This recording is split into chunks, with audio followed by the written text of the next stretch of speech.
स्वामी विवेकानंद के इस 5 रुपए के सिक्के में कौन कौन सी वैरायटी देखने को मिलती है और कौन सी है वो स्केर्स वैरायटी।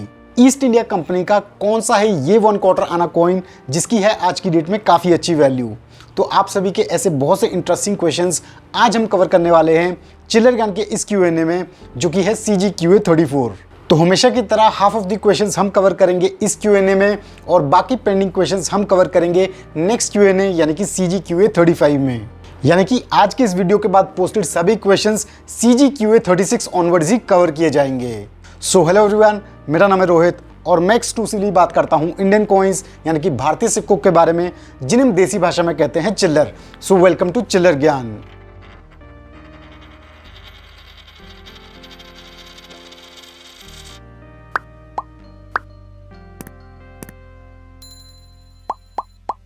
आप में से मेजॉरिटी व्यूअर्स द्वारा पूछे गए क्वेश्चंस आज के इस Q&A और नेक्स्ट Q&A में हम कवर करेंगे ही, लेकिन आप में से कुछ व्यूअर्स ने काफ़ी इंटरेस्टिंग क्वेश्चंस भी पूछे हैं जिन पे हम डिटेल्ड वीडियोस लेके आएंगे, तो उन्हें हम Q&A वीडियोस में कवर नहीं कर पाएंगे। और जो चिल्लर ज्ञान के नए व्यूअर्स हैं जो Q&A में अपनी क्वेरीज को पोस्ट करना चाहते हैं लेकिन उनको CGQA रूल्स का बिल्कुल भी आइडिया नहीं है, तो उनके लिए इन रूल्स का हल्का सा रिकैप।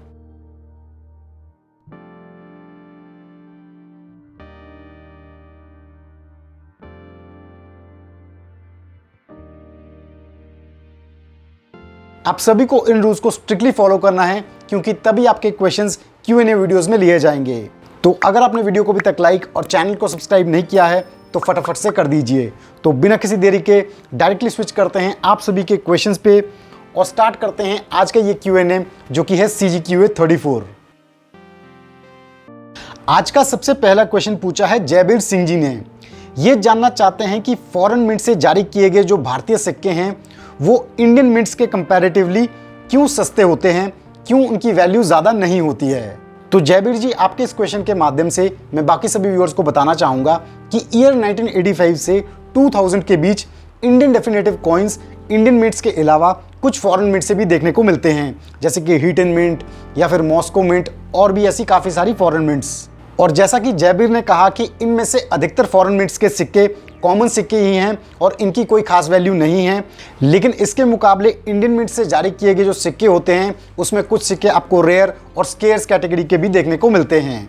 अब बात यहाँ पे मिंट की नहीं है केवल, रेयरिटी और कॉस्ट डिपेंड करती है सिक्कों के मिंटेज काउंट पे, जो कि अनफॉर्चुनेटली हमें इतना क्लियरली पता नहीं होती है। लेकिन फिर भी सिक्कों की अवेलेबिलिटी इन द मार्केट की सिक्का कितना ज़्यादा अवेलेबल है सर्कुलेशन में, उससे हम अंदाज़ा लगा सकते हैं। ईजिली जो सिक्के सर्कुलेशन या फिर कलेक्टर्स के पास मिल जाते हैं वो ऑब्वियसली कॉमन कॉइन्स होते हैं, यानी कि लो कॉस्ट वैल्यू कॉइन्स। और ऐसा ही हमें देखने को मिलता है फॉरेन मिंट से जारी किए गए इन सभी सिक्कों में, ये सर्कुलेशन में काफ़ी ज़्यादा नज़र आते हैं, जिससे ये पता लगता है कि इनका बल्क मिंटेज हुआ है। इसलिए मेजॉरिटी फॉरेन मिंट्स के सिक्के कॉमन कैटेगरी के सिक्के हैं। नेक्स्ट क्वेश्चन पूछा है रिंकी वार्ष्णे जी ने। ये जानना चाहते हैं कि बीजू पटनायक का जो 5 रुपए का स्मारक सिक्का है, क्या ये सर्कुलेशन के लिए जारी किया गया है या फिर नहीं।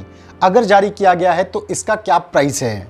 जी हाँ रिंकी जी, 2016 में बीजू पटनायक की बर्थ सेंटिनरी पे जारी किया गया ये जो 5 रुपए का सिक्का है ये सर्कुलेशन में देखने को मिलता है।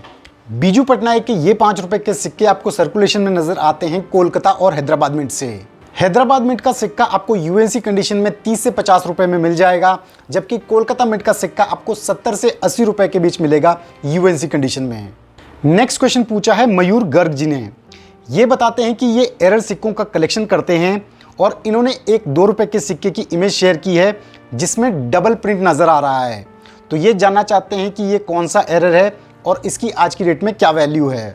तो मयूर जी, यहाँ पे मैं आपको बताना चाहूँगा कि 1995 में नोएडा मिंट से जारी किया गया कॉपर निकल का आपका ये जो 2 रुपए का सिक्का है, इसमें जो एरर आपको देखने को मिल रहा है उसे हम कहते हैं डाई क्लैश एरर या फिर घोस्ट एरर, जिस वजह से जो सिक्के का डिनोमिनेशन है यानी कि 2 वो आपको सिक्के के रिवर्स साइड में मिरर इमेज की फॉर्म में नजर आ रहा है।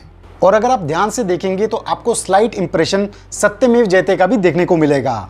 तो घोस्ट एरर या फिर डाई क्लैश एरर वाले इस 2 रुपए के सिक्के का आज की डेट में एस्टिमेटेड कॉस्ट प्राइस होना चाहिए लगभग 50 रुपए के करीब।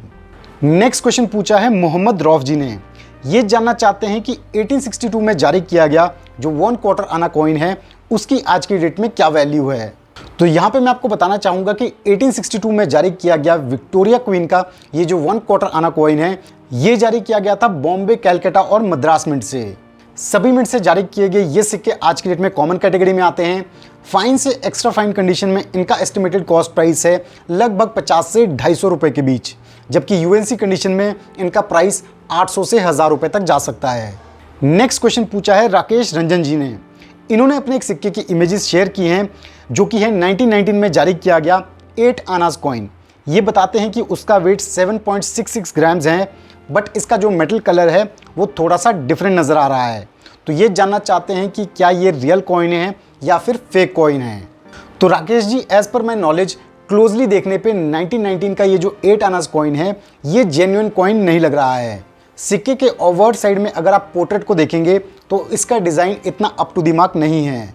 तो मेरे हिसाब से ये एक फेक कॉइन है, लेकिन फिर भी मैं आपसे कहूँगा कि आप किसी और एक्सपर्ट से सेकंड ओपिनियन इस सिक्के के बारे में ज़रूर लें।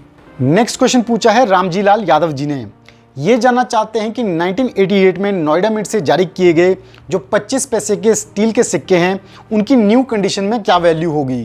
तो यहाँ पे मैं आपको बताना चाहूँगा कि 1988 में जारी किए गए राइनो सीरीज़ थीम के ये जो 25 पैसे के सिक्के हैं ये फेरेटिक स्टेनलेस स्टील मेटल में जारी किए जाने वाले पहले 25 पैसे के सिक्के हैं।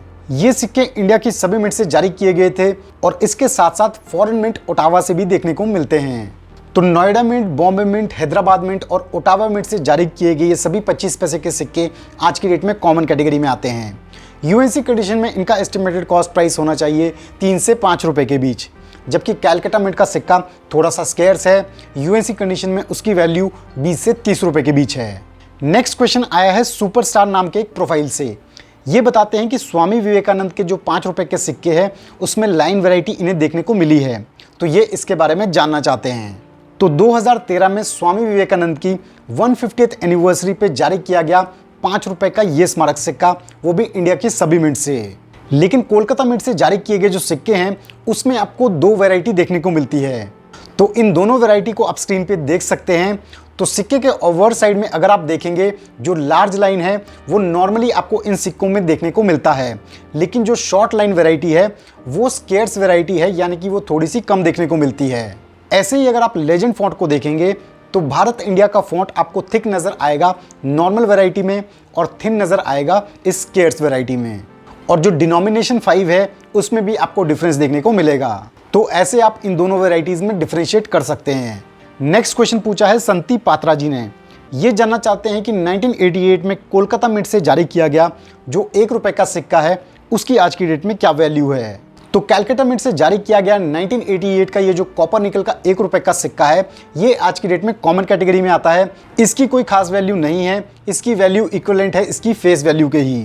1988 के इन सिक्कों में केवल नोएडा मिंट से जारी किया गया सिक्का ही रेयर कैटेगरी में आता है, जिसकी वैल्यू यूएनसी कंडीशन में लगभग 300 रुपए के करीब है। नेक्स्ट क्वेश्चन पूछा है शोएब सही जी ने। ये जानना चाहते हैं कि 1857 में जारी किया गया जो 1 क्वार्टर आना कॉइन है क्या वो रेयर कॉइन है, अगर ऐसा है तो इसकी आज की डेट में क्या वैल्यू है। तो शोएब, सबसे पहली बात तो मैं आपको ये बताना चाहूँगा कि ब्रिटिश इंडिया टाइम में कुछ ऐसे सिक्के हैं जो फॉरेन मिंट से हमें देखने को मिलते हैं। 1857 के जिस 1 क्वार्टर आना कॉइन की आप बात कर रहे हैं ये उन्हीं फॉरेन मिंट से जारी किए गए कुछ सिक्कों में से एक सिक्का है। ये सिक्का जारी किया गया था बर्मिंघम मिंट जो कि लंदन में है। जी हाँ, ये 1 क्वार्टर आना कॉइन आज की डेट में रेयर कैटेगरी में आता है। फाइन कंडीशन में इसका एस्टिमेटेड कॉस्ट प्राइस है 700 से 800 रुपए के बीच। एक्स्ट्रा फाइन कंडीशन में ये सिक्का 3000 से 4000 रुपए तक जा सकता है, जबकि यूएनसी कंडीशन में इसकी वैल्यू 20,000 रुपए तक जा सकती है। नेक्स्ट क्वेश्चन पूछा है मयंक जैन जी ने। ये बताते हैं कि रिसेंटली इन्होंने म्यूल कॉइन्स और पोर्ट्रेट वाले सिक्कों को कलेक्ट करना शुरू किया है जनरल सर्कुलेशन से।